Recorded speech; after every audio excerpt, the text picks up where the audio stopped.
오늘은 자녀에게 축복이 되는 감사라는 제목으로 말씀을 나누고자 합니다. 한번 따라해 보세요. 자녀에게 축복이 되는 감사. 자녀에게 축복이 되는 감사.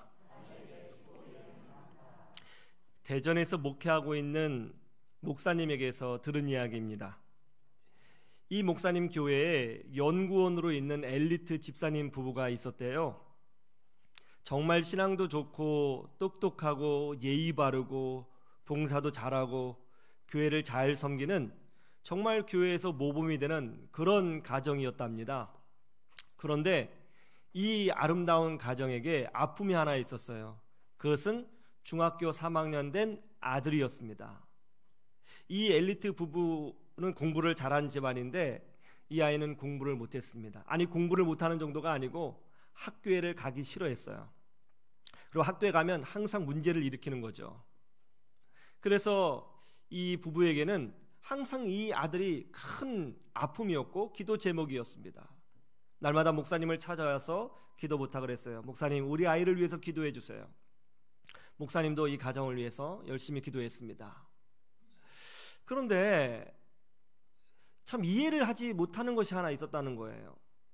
아니, 이렇게 신앙이 좋고 바르고 또 교회를 아름답게 섬기는 이 믿음의 가정에서 왜 그 자녀가 올바르게 성장하지 못할까? 왜 하나님은 이 가정에 그런 아픔을 줬을까? 엄마 아빠를 보면 정말 완벽한 가정인데 아이가 이렇게 어긋날 리가 없는데 왜 이런 일이 벌어질까? 좀 안타까운 생각이 들면서 목사님이 기도를 많이 하셨습니다. 그러던 어느 날 이 여자 집사님에게서, 부인 집사님에게서 이상한 점을 하나 발견하게 됐대요. 그게 뭐냐면 이 집사님이 목사님을 찾아서 상담을 하는데 항상 이런 식으로 상담을 하더라는 거죠. 목사님, 우리 애가 이게 참 문제예요. 목사님, 우리 애가 정말 공부를 싫어해요. 목사님, 우리 애가 머리는 좋은데 성격이 안 좋은 것 같아요. 목사님, 이게 문제예요. 항상 그렇게 아픔을 이야기하시더라는 거예요. 그래서 목사님이 제가 기도하겠습니다. 그러면 보통 같으면 목사님 감사해요 그러잖아요. 근데 이 집사님은 감사하다는 말을 절대 안 한대요. 뭐라고 그러냐면 기도해 주세요. 그러고 간다는 거예요.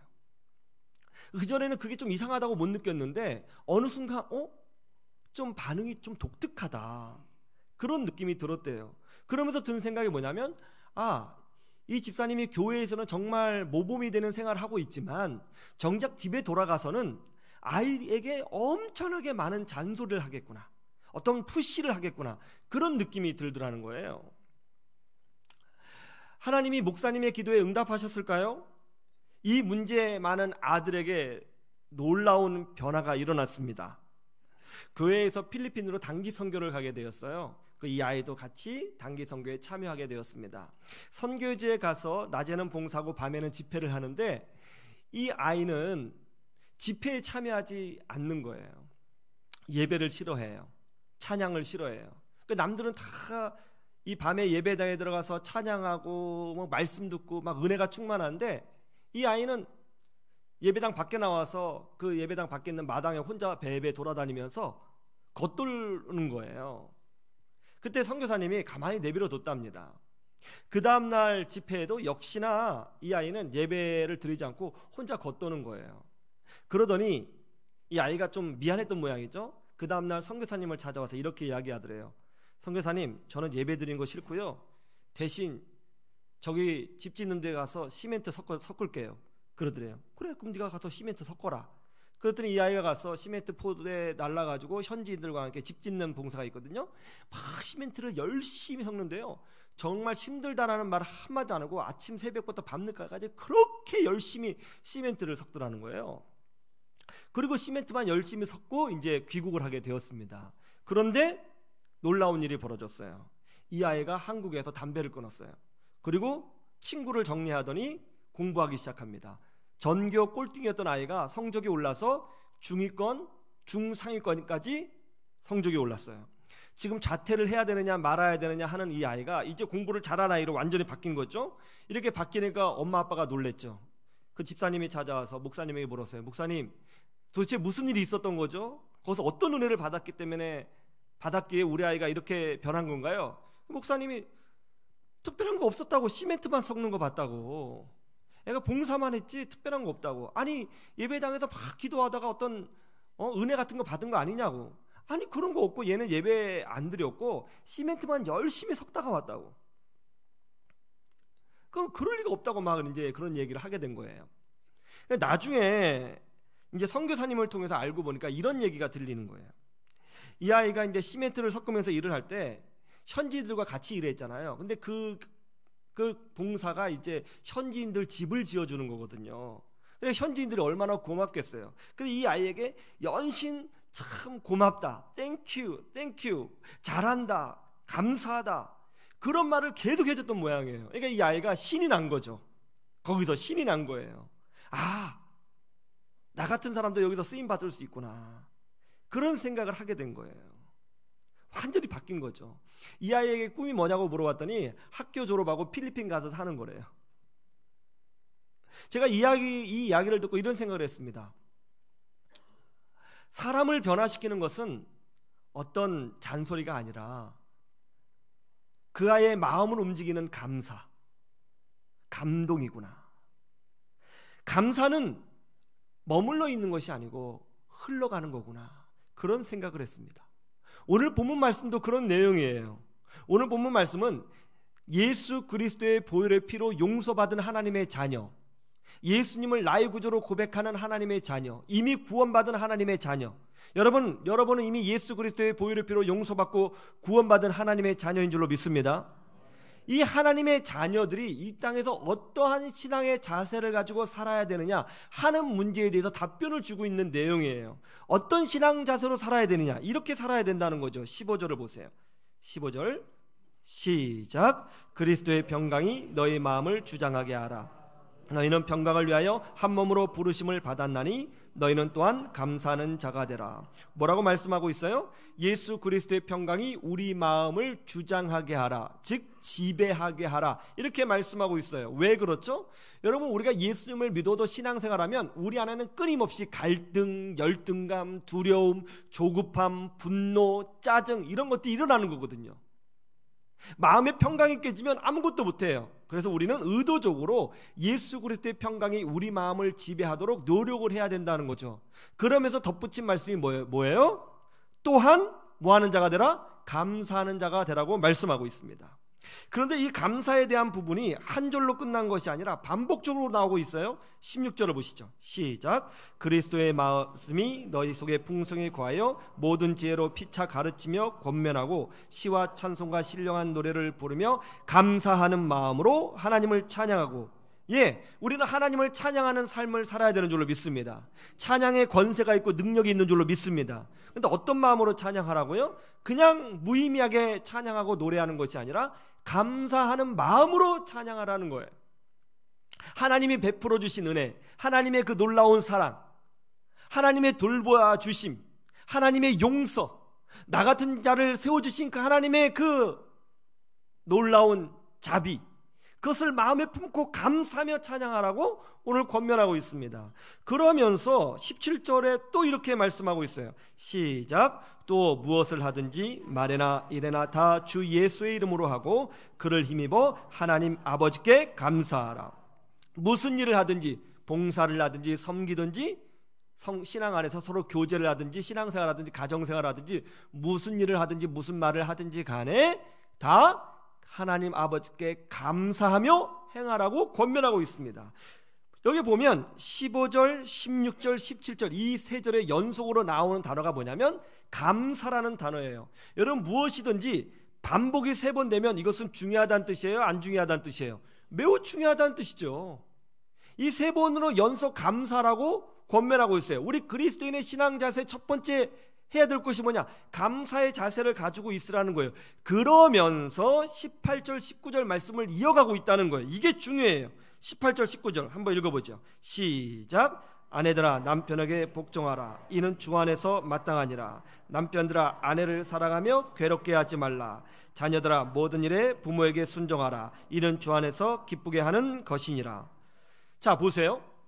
사도 바울께서 감사에 대한 부분을 3번이나 말씀하신 후에 바로 이어서 가정생활에 대해서 말씀하고 있어요.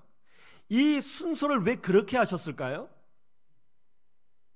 봉사에 대한 말씀을 하고 가정에 대한 말씀을 할 수도 있고, 영적 전쟁에 대한 말씀을 하시고 가정에 대한 말씀을 할 수 있음에도 불구하고 의도적으로 감사에 대한 말씀을 하고 난 다음에 가정을 다루고 있어요. 이 의도가 뭐죠? 이 의도는 분명해요. 감사하는 마음이, 감사의 능력이 가정에 흘러 들어간다는 것입니다. 감사의 마음이 남편에게 영향을 주고 아내에게 영향을 주고 자녀에게 영향을 준다는 거예요. 그걸 말씀하고 있는 거예요. 13세에 완성되는 유대인 자녀 교육이라는 책이 있어요. 이 책에 보면 유대인들의 자녀 교육 방법이 나옵니다. 유대인들의 자녀 교육은 아침 눈 뜰 때부터 시작한다는 거예요. 애가 눈을 딱 뜨면 엄마하고 아빠가 한 손씩 딱 잡고 아이와 함께 기도함으로써 하루를 시작합니다. 이 눈 뜨자마자 엄마 아빠가 함께 기도해 주는 방법을 유대인들은 모데 아나라고 부르는데요. 이때 유대인들이 아이들의 손을 붙들고 기도하는 모데 아나의 내용은 이렇습니다. 애가 눈을 딱 뜨자마자 애의 손을 딱 붙들고 첫 번째 하는 말이 빨리 일어나, 치카치카해, 학교 가야지, 이게 아니고 손을 딱 잡고 오 나의 하나님 감사합니다. 주의 성실하심과 크신 은혜로 오늘도 하루를 살 수 있습니다. 주여 오늘도 저희들을 돌보아 주시옵소서.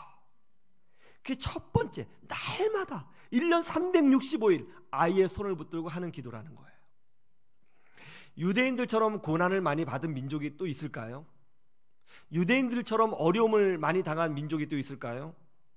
하나님에 대한 원망과 섭섭함이 왜 없었겠습니까? 그런 고난 가운데 눈물이 왜 없었겠어요? 아픔이 왜 없었겠어요? 그럼에도 불구하고 여러분들 유대인들을 만나보시면 참 놀라운 것이 뭐냐면 유대인들은 하나님을 향하여 그런 원망과 섭섭함을 절대로 말하지 않는다는 거예요. 유대인들이 생각하는 하나님은 이거예요. 하나님은 사랑이시고 감사한 분이시고 은혜로우신 분이시고 자비로우신 분이시고 우리 민족을 아끼시는 분이시다. 이런 생각이 있어요. 그래서 유대인들이 그 많은 고난 가운데서도 자기 민족의 정체성을 잃지 않고 세계 민족 가운데 탁월한 민족으로 쓰임받을 수 있는 것이죠. 그것이 바로 아침에 시작하는 감사 기도로부터 되었다는 것입니다. 오인수 교수님이 쓴 책 중에 너희 자녀를 위하여 울라라는 책이 있어요. 이 책에 보면 재미있는 내용이 있습니다.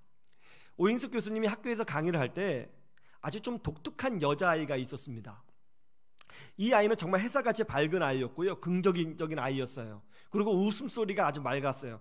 그러다 보니까 시선을 자꾸 끌게 되죠. 원래 밝은 아이는 딱 눈에 뜨이잖아요. 근데 독특한 게 뭐냐면 이제 보통 아이들은 시험을 치르면 시험이 부담이 되니까 시험 때문에 막 긴장을 하고 한숨을 쉬거나 아니면 그동안 외웠던 것을 잊어버릴까 봐 빨리 막 적거나 막 그렇게 하잖아요. 근데 이 아이는 시험지를 딱 받으면 시험지를 받자마자 입모양으로 알 수 있대요. 감사합니다. 그렇게 한다는 거예요.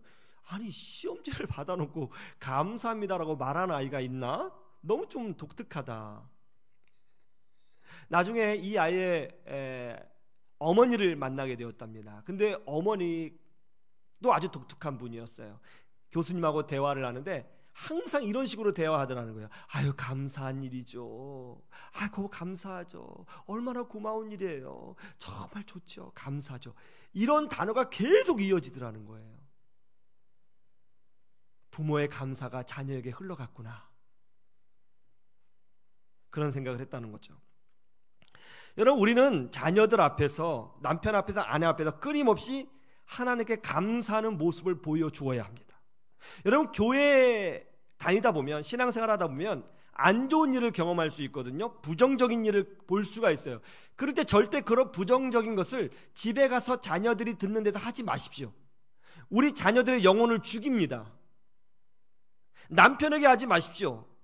연약한 남편의 신앙을 죽입니다. 아내에게 하지 마십시오. 연약한 아내의 신앙을 죽이는 것입니다. 우리는 의도적으로 하나님께 감사하는 모습을 보여주어야 되는 것입니다. 애들한테 말해야 되는 거예요. 얘들아, 엄마 아빠가 처음 결혼할 때 정말 가난했거든. 그때 새빵살이했어. 아무것도 없었어. 그런데 하나님이 복 주셔서 우리가 이렇게 아름다운 가정을 이루고 있는 거야. 얼마나 감사하니. 엄마는 정말 하나님께 감사해. 이런 걸 해주는 거예요. 아들아, 아빠가 사실은 회사 다닐 때 교통사고 나서 죽을 뻔했다. 그때 차가 몇 번 굴렀는데 아빠 살아났어. 하나님의 은혜야. 얼마나 감사하니? 이걸 자꾸 말해줘야 되는 거예요. 그래야 아이들의 인식 가운데 하나님이 정말 우리 가정을 지키고 우리 엄마를 지켜주고 우리 아빠를 지켜주신 분이구나, 이런 걸 배우게 되는 거죠. 감사가 흘러가는 거예요. 그리고 자녀를 향해서도, 남편을 향해서, 아내를 향해서도 감사를 표현해야 되는 거예요. 얘들아, 엄마 아빠는 너희들이 이 땅에 있어서 너무나 행복하다. 너희들이 엄마 아빠의 아들과 딸로 태어나서 너무 고마워. 표현해야 되는 거죠. 그런데 문제가 뭐예요? 이렇게 감사를 해야 되는데 감사가 나오지 않는다는 거예요. 머리로 하는 감사가 아니라 마음에서 우러나오는 감사. 이건 다 느껴지는 거거든요. 마음에서 우러나오는 감사를 해야 되는데 그게 잘 안 돼요. 왜 안 돼요? 감사할 마음이 없거든요. 너무 분주해요. 너무 바빠요. 감사할 마음이 메말랐어요. 왜 그래요? 내 안에 하나님의 은혜가 충만하지 않은 거예요. 하나님의 은혜와 기쁨이 내 안에 충만하면 자연스럽게 영혼 깊은 곳에서부터 감사가 나오게 되어 있습니다. 그런데 하나님의 은혜가 우리 안에 충만하지 못하면 우리는 예수 그리스도의 이름으로 감사하지 못하게 되는 거예요. 캐나다 한인교회에서 부목사 생활하던 한 목사님이 이런 얘기를 해줬어요. 본인이 캐나다에서 부교육자로 사역하고 있을 때 주로 일을 했던 것이 뭐냐면, 섬겼던 일이 뭐냐면 한인들 차로 태워서 드라이브 해주는 일을 많이 했답니다. 근데 정말 놀라운 게 뭐냐면 목사님이 운전할 때 옆에 집사님이 타시던 권사님이 타시던 차에만 타면 그렇게 다른 교인들을 험담하고 욕하더라는 거예요. 집사님 욕하고 장로님 욕하고 권사님 욕하고 계속 차에 타서 내릴 때까지 그렇게 어떤 한 분을 그렇게 욕을 하더라는 거예요. 너무너무 힘들었대요. 그 얘기를 듣는 순간 너무너무 가슴 아팠대요. 이 목사님이 유학생활 끝나자마자 바로 한국으로 들어왔다는 거예요. 카나다의 삶은 너무나 좋았는데 그런 소리 듣는 게 너무 힘들었다는 거예요. 여러분, 이게 인간의 사실은 본능이에요. 본능이에요. 사람의 본능은 끊임없이 원망하고 불평하고 짜증내고 승질내고 게으르고 누군가를 비난하고 흠집을 들춰내고, 이게 인간의 본성이에요. 본성. 그런데 이런 인간의 본성을 누를 수 있는 방법이 뭔지 아세요? 하나님의 은혜로 누를 수 있는 거예요. 하나님의 은혜의 강물이 내 심령에 채워지면 그런 본성들이 눌려지고 하나님을 향한 감사가 흘러나오는 거예요. 그래서 우리가 성령 충만 받아야 되는 줄로 믿습니다. 왜 예배가 중요한 줄 아세요? 이거 습관적으로 드리는 예배에 하나님의 능력 나타나지 않아요. 왜 찬송이 중요해요? 왜 기도가 중요해요? 우리 안에 끊임없이 솟구쳐 나오는 이 죄의 본성들, 이 끊임없이 나오는 이 나쁜 본성들을 우리 스스로 누를 수 없는데 이 예배를 통해서, 은혜를 통해서, 말씀을 통해서 누르고 우리 빈 심령에 하나님의 은혜가 채워지도록 하는 것이 바로 예배고 말씀이고 기도거든요. 찬송이거든요. 이게 굉장히 중요해요.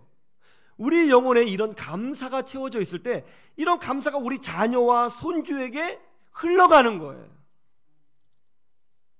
그렇지 않으면 내 안에 있는 부정적인 요소들을 그대로 갖고 살면 그것이 우리 자녀들에게 그대로 영향을 미칩니다. 여러분 TV 보셨죠? 우리 아이가 달라졌어요. 그거 보셨죠? 애들이 문제가 있어요. 막 음식을 많이 먹는다든지 짜증을 많이 낸다든지 화를 낸다든지 이상한 행동을 하는 아이들, 그 아이들을 전문가가 치료할 때 가보면 아이를 치료하지 않고 누구를 치료해요? 부모를 치료해요. 부모가 뭔가를 잘못했기 때문에 아이가 그렇게 하는 거예요. 우리 안에 감사가 없어요. 하나님의 은혜가 없어요. 습관적으로 신앙생활해요. 형식적인 그리스도인이에요. 어떻게 우리 자녀들에게 그리스도의 사랑과 평강이 흘러갈 수 있겠습니까? 왜 우리가 성령 충만해요? 왜 우리가 울면서 기도해야 되는 거예요? 왜 우리가 예배를 사모해야 되는 거예요? 내 빈 심령에 하나님의 은혜가 채워져야 되기 때문에 그렇게 하는 거예요. 은혜가 채워지면 감사가 나오고, 감사가 나오면 가정이 변화되는 거예요. 저는 여러분의 가정이 천국 같은 가정으로 변화되기를 주님의 이름으로 축원합니다. 이번 목회자 세미나 때 필리핀 민도르 섬에서 사역하시는 김민효 선교사님을 만나 정말 아름다운 영적인 교제를 나누었습니다. 우리 선교사님에게 제가 정말 많은 은혜를 받았는데요. 김인효 선교사님이 이런 간증을 하셨습니다. 민다나오 섬이 아니고 민도르 섬이에요. 조그만 섬인데 거기서 사역하시거든요. 이 선교사님이 이제 민도르 섬에서 사역을 하셨을 때에 2013년도인가요? 그때쯤에 정글의 법칙이 민도르에서 촬영을 하게 되었답니다. 방송국은 민도르 지역에서 사역하시는 선교사님에게 도움을 요청했어요. 그리고 그때 방송국이 이제 민도르 섬에 들어오면서 항공 촬영을 하기 위해 드론을 가져오게 되었는데 민도르시에서 이것이 사전에 신고되지 않는 물품이라고 하면서 그 드론을 압수해 가버렸답니다. 그래서 이 문제를 해결하기 위해서 선교사님이 경찰서까지 쫓아가서 밤새도록 경찰서장을 설득하고 또 부탁하면서 밤을 샜다는 거예요. 이거 정말 다른 목적 아니다. 방송 촬영용이니까 좀 허락해달라. 밤이 새도록 간청을 했답니다. 그러자 경찰서장이 그러면 내가 책임질 테니 가지고 가시라. 그래서 이제 드론을 빼오게 된 거예요. 방송국에서는 고맙잖아요. 고마우니까 이제 선교사님하고 그 선교사님이 섬기는 원주민들이 이 방송에 나오도록 배려를 해준 거예요. 방송이 끝나니까 출연료를 받게 되었어요. 근데 출연료를 한 명 한 명 다 받았는데 그 돈을 모아보니까 수천만 원이 되는 거예요. 그러니까 교인들이 너무나 감사해서 전했다 감사헌금을 드렸답니다. 감사헌금을 모아두니까 큰 돈이 모였죠. 그때 선교사님이 이렇게 큰 돈을 주신 것은 하나님의 어떤 특별한 뜻이 있고 혹 우리보다 가난한 사람을 도와주라고 하시는 뜻이 있으니까 이런 것은 다른 데 쓰지 말고 일단 이 감사헌금을 우리가 보관하고 있읍시다. 이렇게 결정을 내렸습니다. 그런데 문제가 생겼어요. 정글의 법칙 방송에 나간 후에 이 동네가 아주 유명하게 되었어요. 그 사람들이 방송에 나온 지역이라고 해서 너도 나도 막 관광을 오게 된 거예요. 사진을 찍고 그리고 TV에 많이 나오게 됐어요. 이 땅이 소문이 났습니다. 그러자 이 원주민이 살고 있는 그 땅의 원래 주인이 나타났어요. 원래 주인이 없는 땅인 줄 알았는데 주인이 있는 땅이었던 거예요. 그 사람이 이 땅은 내 땅이니까 당신들 다 나가시 하고 쫓아내고 철조망을 치게 된 거예요. 법적으로 어떻게 해결해 보려도 해결할 방법이 없었어요. 그래서 선교사님과 원주민들이 완전히 길바닥에 나앉게 된 거예요. 갈 곳이 없어지게 된 거죠. 그래서 선교사님이 급하게 이제 주변에 우리 원주민들이 살 수 있는 땅을 알아보기 시작했습니다. 좀 원래 살던 땅하고 너무 멀어지면 안 되니까 가까운 땅을 알아보게 되었어요. 근데 땅이 나왔어요. 몇만 평이 나왔는데 그 땅 가격이 얼마냐면 감사헌금 금액하고 딱 똑같았다는 거예요. 그 감사헌금으로 그 땅을 산 거예요. 근데 문제가 또 생겼어요. 집이 없어요. 땅은 있는데 집이 없잖아요. 그래서 선교사님이 여기저기 수소문하고 또 한국에 전화도 하면서 도와달라고 막 이렇게 요청을 했는데 그때 부산 외대 총장님이 이 소식을 접하고는 자신이 도와주겠다고 하면서 집 70채를 지어준 거예요. 그런데 그 땅에 집도 세우고 그 동네 중앙에 교회 세우고 학교 세워서 필리핀 전역에 가장 아름다운 기독교 공동체 마을이 되었다는 것입니다. 그리고 이 주민들을 철저히 신앙교육 시키고요. 특별히 그 학교 세웠잖아요. 그 원주민 애들을 학교에서 철저히 공부시켜서 필리핀의 명문대로 다 입학시키고 있다는 거예요. 되게 유명한 동네가 되었다는 거예요. 이게 얼마나 놀라운 간증입니까? 여러분, 하나님은 살아서 역사하시는 줄로 믿습니다. 여러분, 감사의 능력은 머물러 있는 것이 아니라 자녀에게 흘러갑니다. 감사는 가정을 변화시키고요. 감사는 남편을 변화시키고 감사는 아내를 변화시키는 거예요. 우리 안에 성령의 은혜가 충만하지 않고 하나님의 은혜가 충만하지 않으면 절대로 감사하지 못합니다. 우리가 먼저 신앙생활 잘해야 되고요.